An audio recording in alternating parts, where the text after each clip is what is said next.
मेरे शहर की को अगर गालियां किसने दिया, मुसलमानों को किसने गालियां दिया, मेरे शहर में आके किसने चैलेंज करके गया, तो मेरी जिम्मेदारी है यहाँ पर मैंने लंगोट नहीं बांधना चाहिए, मैंने लंगोट असेंबली के हॉल के अंदर बांधना चाहिए था। असेंबली के अंदर नुमाइंदगी हुई कि इनका जवाब दिया गया क्या हो।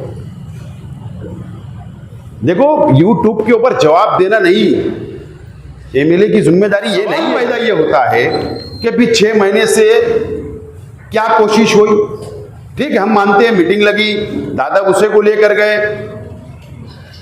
कमेटी बनी, दौरा हुआ, मीडिया के अंदर बात आई, अखबारात में खबरें छपी, अखबारात 6 महीने से रंगे गए खबरों से, ये सब हुआ, हम ये मानते हैं। वहां पर नीतीश राणे भी सामने बैठा रहता था, जैसा हम बैठे ना एक हॉल में, अपोजिशन अलग बैठते हैं, सत्ताधारी रूलिंग वाले अलग बैठे। भाई, दोस्तों और साथियों, सबसे पहले मैं मेरी जानिब से इस्माइल भाई, आमीन भाई, मुमताज सेठ, समद सेठ, सैयद मुस्लिम साहब, अमानत, इमरान, इन तमामी जाफर नगर के तमामी साथियों का, गोल्डन नगर के तमामी साथियों का मैं शुक्रिया अदा करता हूँ कि आज आप लोगों ने मेरा इस्तकबाल किया, मेरा हौसला बढ़ाया।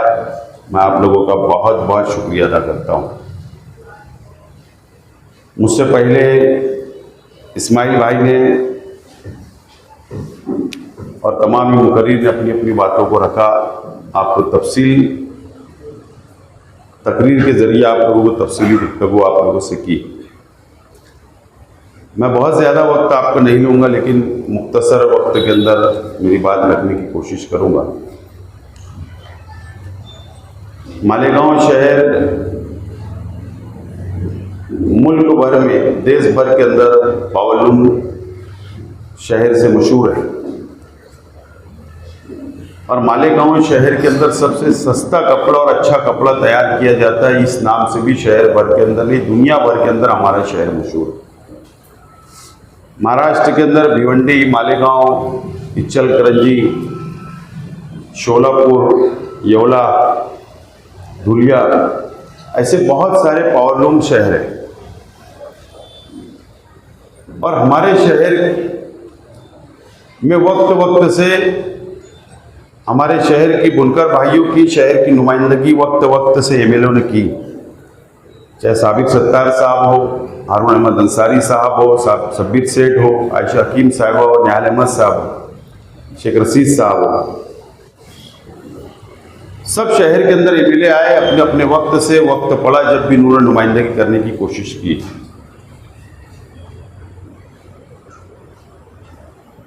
और आज का ये इस्तकबालिया प्रोग्राम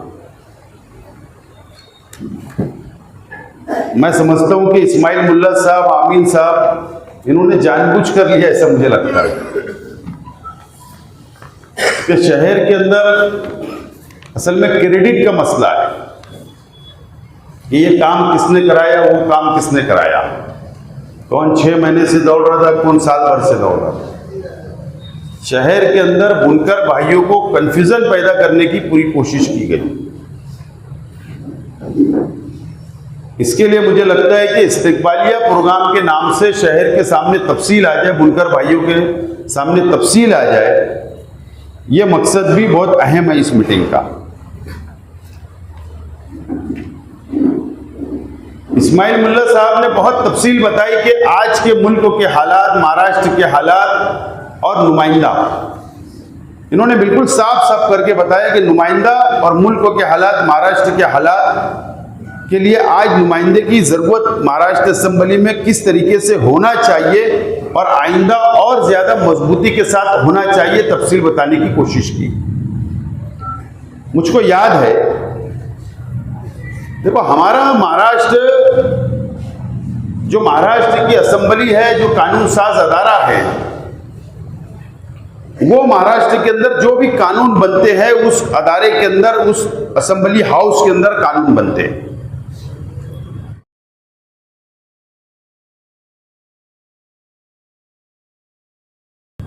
अलग अलग रियासतों के अलग अलग असेंबली हाउस के अंदर कानून बनते हैं।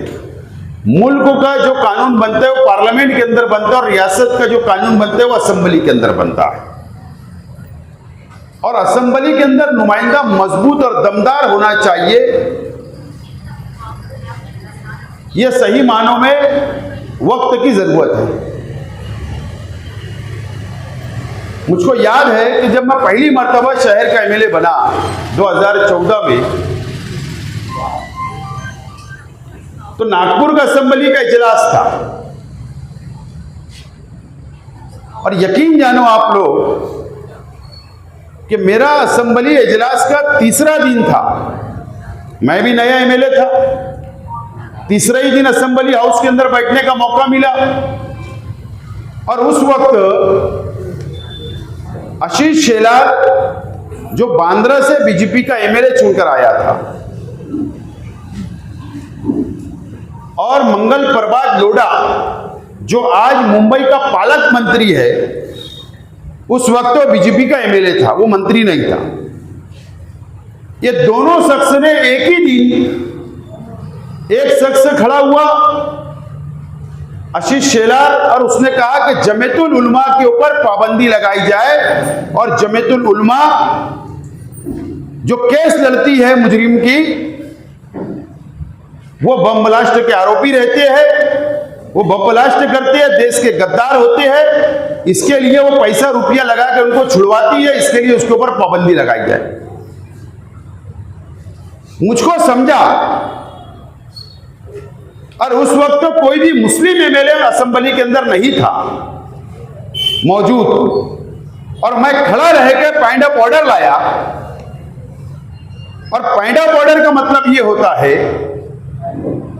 कि असेंबली की कार्रवाई रुक जाना।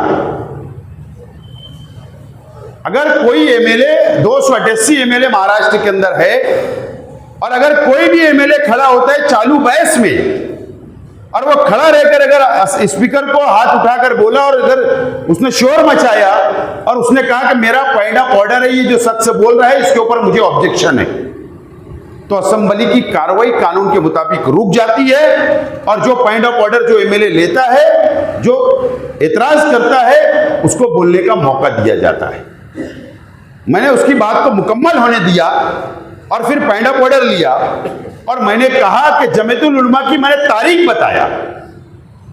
जमीयतुल उलमा की ये तारीख मैंने बताया कि देश की आजादी के अंदर जमीयतुल उलमा का अहम रोल रहा है। उलमाओं ने कुर्बानियां दी है, कई उलमाओं शहीद हो गए देश को बचाने के लिए, देश की आजादी के लिए। ऐसी मजबूत दलील मैंने दिया और मजबूत दलील देने के बाद में स्पीकर को रोलिंग देना पड़ी कि हम जमीयतुल उलमा पर पाबंदी नहीं लगाएंगे। फिर 2 घंटे के बाद अजान के ऊपर पाबंदी की बात आई। उस वक्त भी पॉइंट ऑफ ऑर्डर मैंने ही लिया और उस वक्त भी जमात जो अजान होती है वो दलील दिया कि सुप्रीम कोर्ट का जो कानून है, जो ऑर्डर है, वो सुबह 6 बजे से रात 10 बजे के बाद में कोई अजान नहीं होना चाहिए, ये है। और मैंने दलील दिया कि सुबह 5 से 5:30 बजे तक हमारी अजान हो जाती है पहली, और उसके बाद रात 9 बजे खत्म हो जाती है। और हमने ये कहा कि बाद में 6 बजे के बाद में भी हमारी 6:15 तक भी अजाने जाती है। इस तरीके के मजबूत दलील देने के बाद स्पीकर को रोलिंग देना पड़ेगा, ऐसा कुछ नहीं होगा।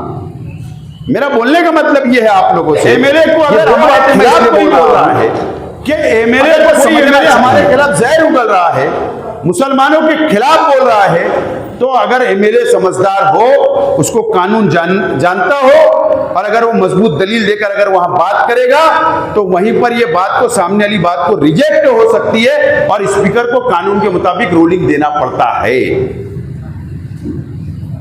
अगर ये क्रेडिट की बात है पावरलूम की कि 6 महीने से हम बता रहे हैं, 6 महीने से हम लड़ रहे हैं, तो सवाल ये पैदा होता है कि 6 महीना क्यों लगा? 6 महीना क्यों लगा? ऐसी तो कोई रोलिंग वहां पर नहीं की गई, तो फिर 6 महीना क्यों लगा?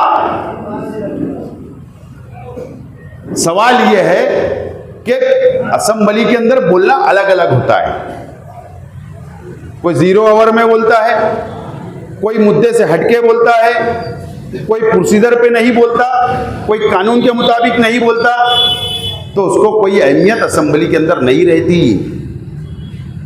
सिर्फ बोल देना, वीडियो चला देने से नुमाइंदगी नहीं होती, प्रोसीजर से बोलना पड़ता है। इसको बोलते हैं एमएलए, और एमएलए की जिम्मेदारी, और उनको बुक मिलती है, बुक पढ़ना पड़ता है, स्टडी करना पड़ता है, जब जाकर वो वहां पर बहस में हम कानून के मुताबिक हिस्सा ले सकते हैं। लेकिन ये 5 साल तो मैंने नहीं देखा। मैंने निहाल साहब के टाइम देखा कि वो कानून के मुताबिक बोलते थे, लेकिन ये 5 साल तो मैंने नहीं देखा। 11 मार्च को कैबिनेट की मीटिंग हुई। बात समझ लो, क्या विषय आया कि सब्सिडी के ऊपर जो रजिस्ट्रेशन करना है, सब्सिडी अगर किसी को चाहिए तो रजिस्ट्रेशन करना जरूरी है। 11 मार्च को है, तो 11 मार्च को जो कैबिनेट की मंजूरी हुई, उसके अंदर सब्सिडी की शराइत को खत्म नहीं किया गया, यानी उसका हमको फायदा बुनकरों को नहीं मिला। 15 मार्च को जीआर निकलता है, जीआर के अंदर रजिस्ट्रेशन की शराइत जो थी वो खत्म नहीं की गई। ये 15 मार्च की बात है। उस तारीख से लेकर 10 अगस्त तक, उसके बाद में कोई भी प्रोसीजर, कोई भी तब्दीली इसके अंदर नहीं आई, जीआर में तब्दीली नहीं आई, बुनकर परेशान रहते रहे और वो शराइत कायम थी। 10 अगस्त को अजीत दादा पवार साहब का दौरा मालेगांव होता है। आमीन फारूक साहब, एडवोकेट हिदायतुल्लाह साहब, समद सेठ, मुमताज सेठ और काफी हमारे बुनकर भाई, असलम अंसारी साहब, हम लोग सब मिलकर अजीत दादा पवार साहब को मेमोरेंडम देते हैं। और अजीत दादा पवार साहब 9 अगस्त को क्रांति दिन के मौके पर ये कोल्हापुर के दौरे पर थे और 10 तारीख को मालेगांव आए। 9 तारीख को भी वहां पर इचलकरंजी के बुनकर भाइयों ने मिलकर यही मुद्दा रखा, यही मुतालबा रखा, और 10 तारीख को भी हमारे शहर के बुनकर भाइयों ने, हम लोगों ने मिलकर यही मुतालबा रखा। अजीत दादा पवार साहब ने साफ तौर पर उस वक्त कहा कि मैं कल कोल्हापुर में था, वहां इचलकरंजी के लोग आए हुए थे, मैंने उनको तारीख दिया हूं, और ये बात वहां पर भी यही आई और मालेगांव के बुनकर भाई भी यही मुतालबा कर रहे हैं, तो 13 तारीख को मैं मीटिंग लगाता हूं। और 13 तारीख को अजीत दादा पवार साहब ने 10 तारीख को यहां से गए, वो अम्मलनेर गए, अम्मलनेर के बाद वो मुंबई गए। और एक बात मैं पहले भी कहा और आज भी दोबारा मैं बोल रहा हूं, देखो अगर कैबिनेट मंत्री जो होता है ना, तो जो डिपार्टमेंट का वो मंत्री होता है वही डिपार्टमेंट की वो तजवीज कैबिनेट में रख सकता है, पहले बात को समझ लो।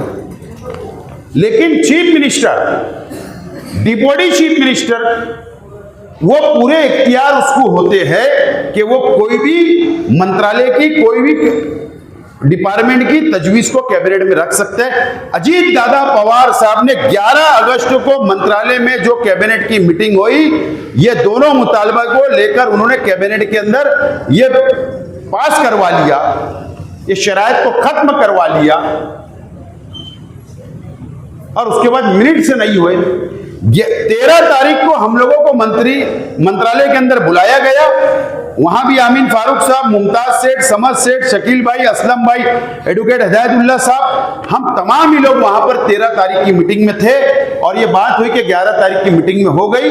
फिर उसके अंदर जो कमजोरियां थी, इचलकरंजी के बुनकरों ने भी रखा, हम लोगों ने भी रखा, और उसके बाद 13 तारीख की जो मीटिंग हुई उसके अंदर 3 सेक्रेटरी थे, टेक्सटाइल सेक्रेटरी, बिजली डिपार्टमेंट के सेक्रेटरी, फाइनेंस डिपार्टमेंट के सेक्रेटरी, अर्बन डेवलपमेंट डिपार्टमेंट के सेक्रेटरी, ऐसे 4 सेक्रेटरी थे। अजीत दादा पवार साहब थे और हम तमाम ही दोनों शहर के लोग वहां पर मौजूद थे। और वहां पर हमने जो जो मुतालबात रखा, वो मुतालबात को मिनट्स में लिया गया। मिनट्स मतलब प्रोसीडिंग की गई, जो बातें मैंने की, जो बातें मंत्री ने की, जो बातें सेक्रेटरी ने बोली, जो तंजीम के जिम्मेदारों ने बोली, उसको मिनट्स पे लिया गया, रिकॉर्ड पर लिया गया। और रिकॉर्ड पर लेने के बाद में शराइत खत्म की गई। 2 सितंबर को यानी जीआर निकला, 2 तारीख को जीआर निकला। अब जीआर आप पढ़ लो, जीआर के अंदर 11 तारीख की कैबिनेट का भी उल्लेख है और जीआर के अंदर 13 तारीख का भी उल्लेख है। यानी बाद में जो कमी पेशी रह गई थी उसको डिटेल जीआर बनाया गया और वो शराइत को खत्म किया गया। इस तरीके से ये पूरी प्रोसीजर हुई और उसके बाद 27 HP तक के जो बुनकर है उनको 1 रुपये की सब्सिडी मिली जो उसके नीचे है, और सब्सिडी 27 HP से जो ज्यादा के है उनको 75 पैसा। ऐसी 2 सब्सिडी का ऐलान इस जीआर के अंदर हुआ, ये जीआर के अंदर हुआ और आज इसका बेनिफिट शहर के नहीं बल्कि महाराष्ट्र के बुनकर भाइयों को हो रहा है। ये मुकम्मल तफसील थी। अब सवाल पैदा ये होता है कि भी 6 महीने से क्या कोशिश हुई। ठीक है, हम मानते हैं मीटिंग लगी, दादा भूसे को लेकर गए, कमेटी बनी, दौरा हुआ, मीडिया के अंदर बात आई, अखबारात में खबरें छपी, अखबारात 6 महीने से रंगे गए खबरों से, ये सब हुआ, हम ये मानते हैं। लेकिन आखिरी में अगर कामयाबी ये बैठे हुए लोगों को मिली है और अगर जरिया मैं बना हूं तो इसके अंदर आपको तकलीफ क्यों? खुश होना चाहिए कि नहीं चलो बुनकरों का फायदा तो हुआ, ये चीज होना चाहिए थी। लेकिन इसके अंदर भी मुखालफत, क्रेडिट, तो असल में जबरदस्ती ये शहर के बुनकर भाइयों को हमेशा गुमराह करने का काम ये शहर में होता आया है, हमेशा होता आया है। किसी को विलन बता देना, किसी को हीरो बताना और उसके बाद गुमराह करना, ये शहर की सियासत ये बुनकरों के ऊपर हावी रही है। और मैं ऐसा मानता हूं कि हमेशा हमने सही लड़ाई, सही दिशा के अंदर लड़ाई नहीं लड़ी है और इसके लिए आज हम हालात से गुजर रहे हैं। ऐसे हालात हमारे ऊपर आते हैं, बुनकर भाइयों के ऊपर आते हैं। दोस्तों और साथियों, इस्माइल मुल्ला साहब ने जो मेरे सामने बात को रखा, बहुत अच्छी बात है। आज 75 पैसा 1 रुपया सब्सिडी मिल रही है, लेकिन उन्होंने एक बहुत अहम बात कही कि आज हमारा जहन जो है बुनकर भाइयों का कि 1 रुपया और 75 पैसा अगर सब्सिडी मिल रही तो कम दाम में अगर हम कपड़ा बेच देंगे, 8 आना कम में, 4 आना कम में, 1 रुपये दाम में जाने तो उधर तो हमारा कवर हो रहा है। तो ऐसा नहीं होना चाहिए। मैंने इससे पहले भी एक जगह कहा कि मजबूत लाएमल बनाने की आज हम लोगों को जरूरत है। माफी के साथ, हाँ जरूरत पड़े तो शहर की तमाम ही बुनकर तंजीमों को साथ लिया जाए। इसके अंदर हमारे जो इनकम टैक्स वकील है, जो चार्टर्ड अकाउंटेंट है, इन तमाम ही लोगों को बैठकर हम लोगों को सर जोड़कर गैर सियासी प्लेटफॉर्म तैयार किया जाए और मजबूत लाएमल हम लोगों को तैयार करने की आज वक्त की जरूरत है। मैं किसी सियासी लीडर का नाम नहीं लेते हुए नदिया के उस पार के मैं साफ तौर पर बोलना चाहता हूं कि मैं बुनकर तो नहीं हूं, लेकिन मैं बहुत करीब से तामाकाटे को जानता हूं। मैं शहर के तामाकाटे के व्यापारियों को जानता हूं, चाहे वो कपड़ा खरीदने वाले हो चाहे सूद बेचने वाले हो, ये दोनों को मैं बहुत करीब से जानता हूं। बहरहाल ये मानो या मत मानो मेरी बात को, बहुत बड़े सियासी लीडर का उनको सपोर्ट है और बैकिंग है। और इसके लिए मैंने इससे पहले भी कहा कि ठीक है, धंधे के अंदर उतार चढ़ाव होता है, नफा होता है, नुकसान होता है, चोली दामन का हमारा साथ है, ताना बाना हमारा है, चाहे बुनकर और व्यापारी के अंदर ताना बाने का साथी है। तो ऐसा नहीं होना चाहिए कि किसी का कारखाना लिखा जाए, किसी का प्लाट लिखा जाए, गुंडे किस्म के लोगों को लगाया जाता है, किसी को काम दिया जाता है, पुलिस को काम दिया जाता है। लेकिन ये क्यों होता है कि सपोर्ट बहुत बड़ा है और हम लोग बिखरे हुए हैं, हम लोग अलग अलग बटे हुए हैं। तेरा है तो तू ही निपट, पंच बोलकर 4 दोस्त बुनकर चले जाते, पंचायत बैठ जाती, मसले का हल होता नहीं, पुलिस स्टेशन में बुलाया जाता, पंच के अंदर बैठा जाता, नहीं चाहते हुए भी कानूनी तौर पर या तो चेक दिया जाता या तो स्टाम्प लिखकर दे दिया जाता। वो कानून में फंस जाता बुनकर, बाहालत मजबूरी वो अपनी कहानी किसी को नहीं सुनाता, शर्म के मारे कारोबार चलने देता है। जैसे भी हालात आते हैं आखिरी के अंदर क्या होता है आप लोग मुझसे अच्छा जानते हैं। तो मजबूत लाएमल हम लोगों को तैयार करने की आज जरूरत है, और कपड़ा सस्ता बेचना नहीं बेचना चाहिए। इस ताल्लुक से भी आप लोग लाएमल अच्छी तरीके से तैयार करें, नंबर 1। नंबर 2, इस्माइल भाई ने दूसरी बात बहुत अच्छी कही कि 3 रुपया जो सब्सिडी है वो 3 रुपया सब्सिडी वो डायरेक्ट कंपनी के अकाउंट में जा रही है, या फाइनेंस डिपार्टमेंट डायरेक्ट बिजली डिपार्टमेंट को दे रहा है, बिजली डिपार्टमेंट डायरेक्ट कंपनी को दे रही है। तो वो क्या बुनकरों के अकाउंट में आ सकती है क्या? इस ताल्लुक से मैं आपको यकीन दिलाता हूं आपको कि इंशाल्लाह जब मैं मुंबई जाऊंगा तो ये मुकम्मल इसकी कानूनी जानकारी लूंगा, और वो सब्सिडी कहां का कन्वर्ट होती है वो पूरी मैं मालूमात लूंगा। मैं दूसरी बात मैं बोलना चाहता हूं कि बिजली कंपनी के ताल्लुक से आमीन भाई आपने जो बात कही बड़ी अच्छी बात है।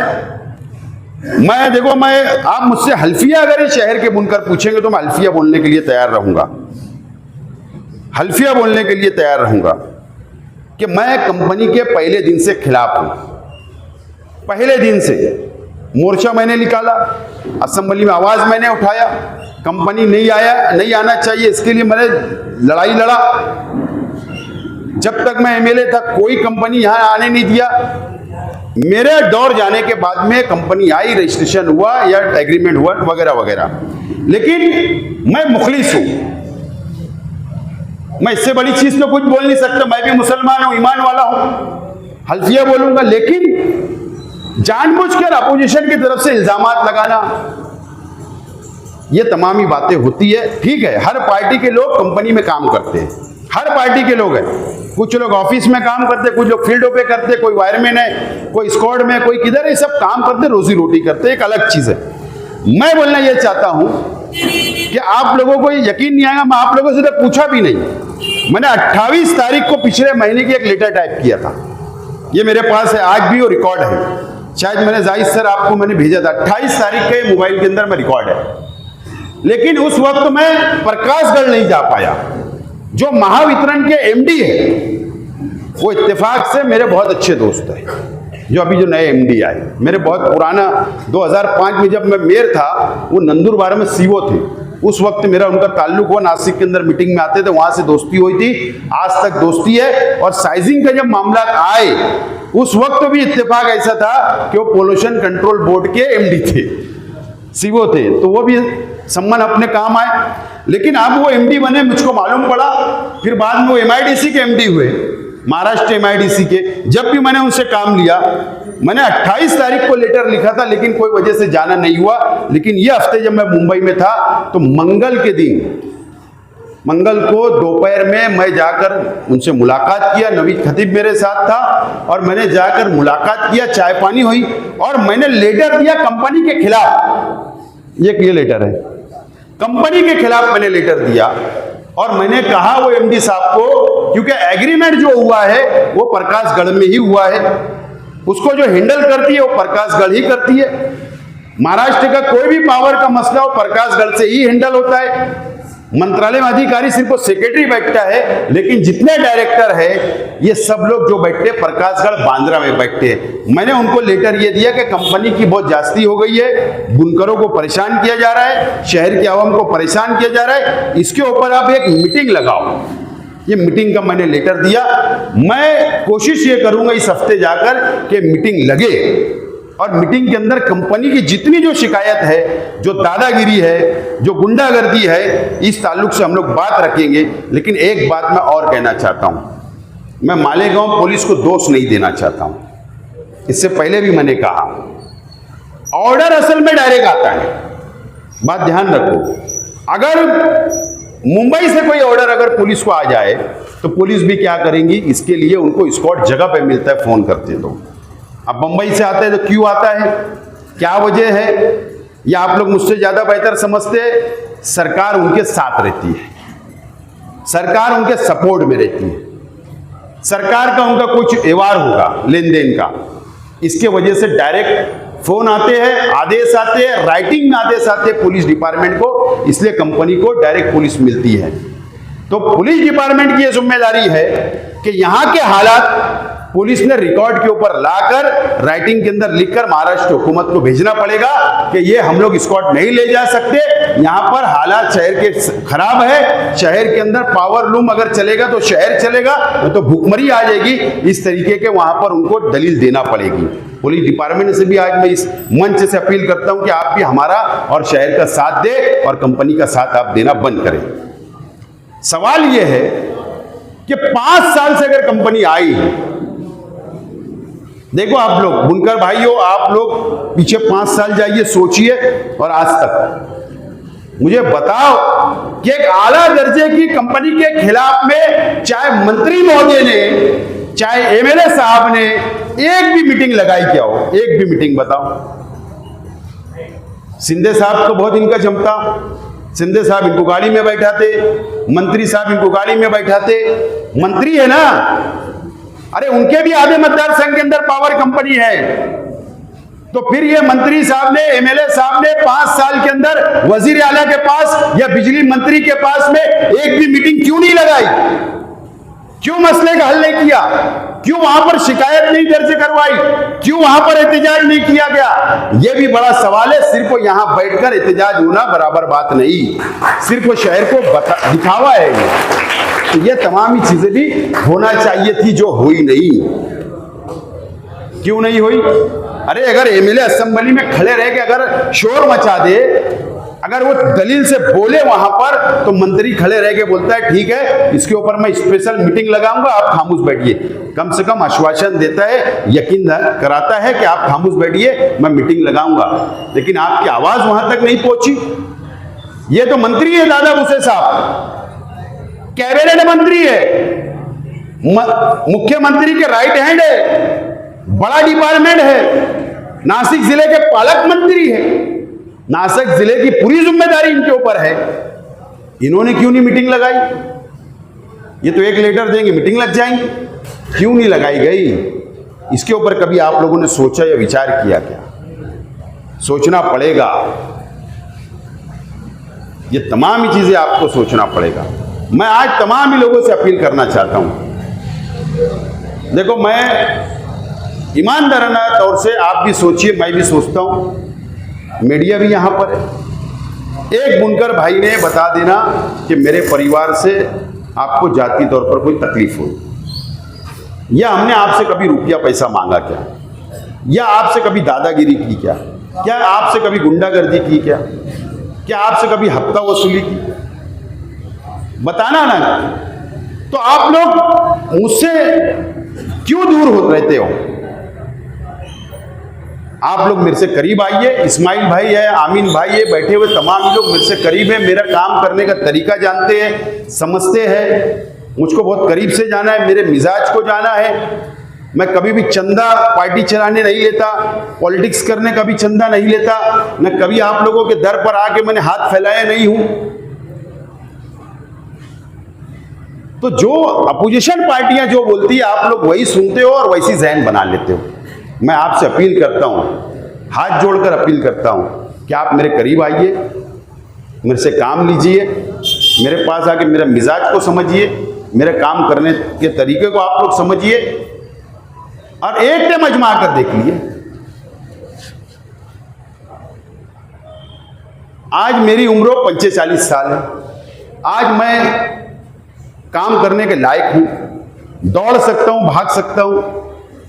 आप मुझे अगर मौका देंगे आने वाले वक्तों में, शहर की आवाम, शहर के बुनकर भाई, तो यकीन जानो मैं महाराष्ट्र असेंबली के अंदर भी लड़ सकता हूं, आपकी आवाज उठा सकता हूं, आपके मसाइल हल कर सकता हूं, आपके सब्सिडी के मसाइल हो, पावर कंपनी के मसाइल हो, आप जो काम मेरे पास लाएंगे, जो काम मेरे को सौंपेंगे, साइजिंग का मामला हो, वो तमाम ही काम मैं करने के लिए तैयार रहूंगा, पाबंद रहूंगा आपका। आप एक मौका मुझको देकर देखिए, एक मौका मुझको,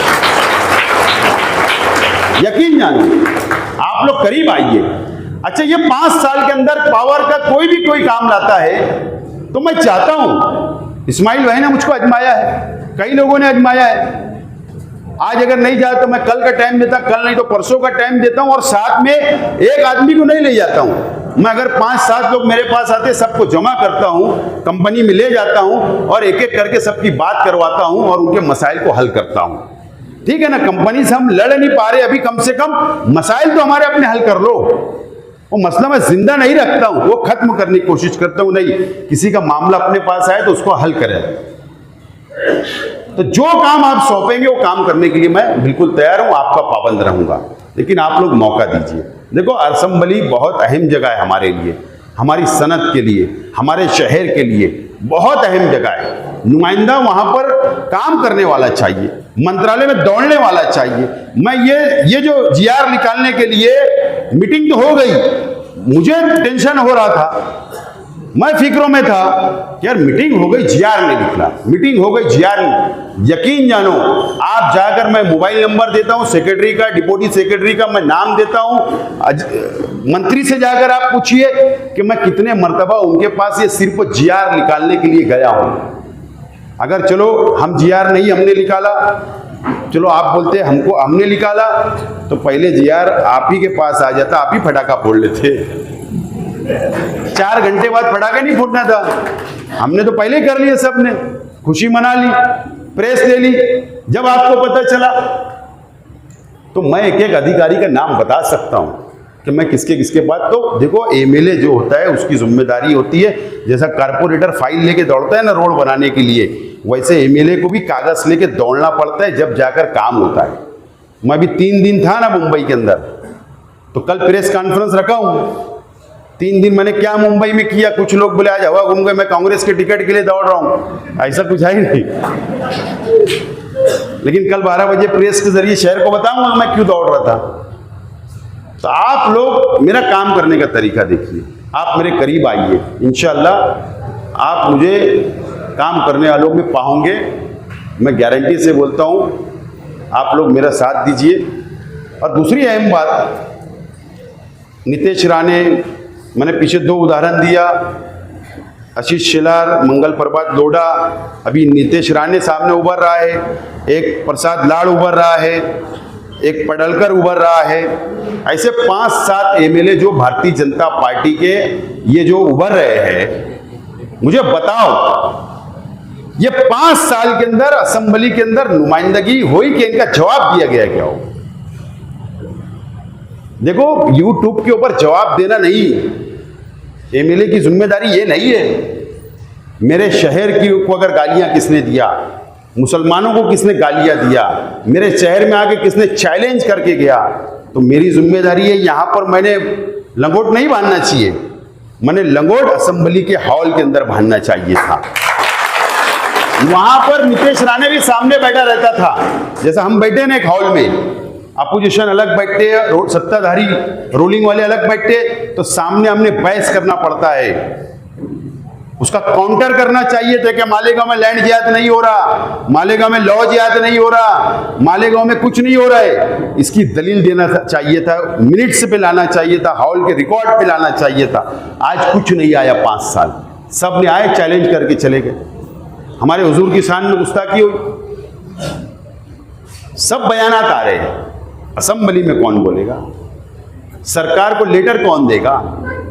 कार्रवाई एमएलए साहब की जिम्मेदारी थी कि वो सिटी पुलिस स्टेशन के अंदर जाकर बैठ जाते थे, वहां उठते नहीं थे रात भर। क्या होता था? सिर्फ अरेस्ट होते थे, एफआईआर दाखिल कर सकते थे। क्या हुआ? कुछ नहीं हुआ।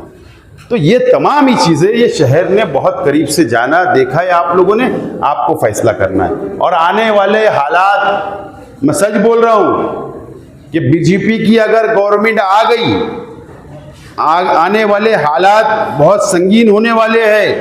बीजेपी को अपनी जमीन खसकती नजर आ रही है और इसके लिए वो कुछ भी हथकंडा इस्तेमाल कर सकती है, हिंदू मुसलमान के फसाद करा सकती है। और असेंबली के अंदर आने वाले 5 साल के अंदर मजबूत और आवाज उठाने वाला, लड़ने वाला और आपका डिफेंस करने वाला, ढाल बन के खड़े रहने वाला नुमाइंदे की जरूरत है।